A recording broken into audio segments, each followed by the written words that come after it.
श्री गोपाळ कृष्ण भगवान की जय. लीळा नंबर 389.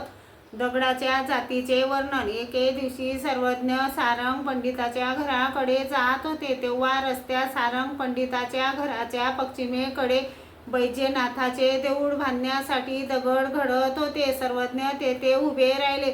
सर्वज्ञांनी त्या पातरवटांना विचारले, पाषाणाच्या जाती किती ते तुम्हाला माहीत आहे?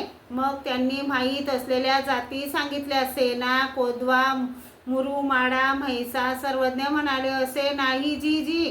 तर कसे आहे? सर्वज्ञ म्हणाले, ते असे: श्वेतू, नेतू, सीर, साडा, गवाडा, कान, वाथर, वृक्ष, रुदाडा, स्फुटिकू, निडा, सेंदुरा याशिवाय इतर अनेक जाती सुद्धा सर्वज्ञांनी त्यांना सांगितल्या. ते म्हणाले, जी त्या जाती आम्हाला माहीतच नाहीत. मग ओळखू कसे? या तर सर्वज्ञांनाच माहीत. मग सर्वज्ञ सारंग पंडिताच्या आचाराकडे गेले. एकाच्या मताने गणपत मठाकडे येताना विचारले, श्री गोपाळ कृष्ण भगवान की जय.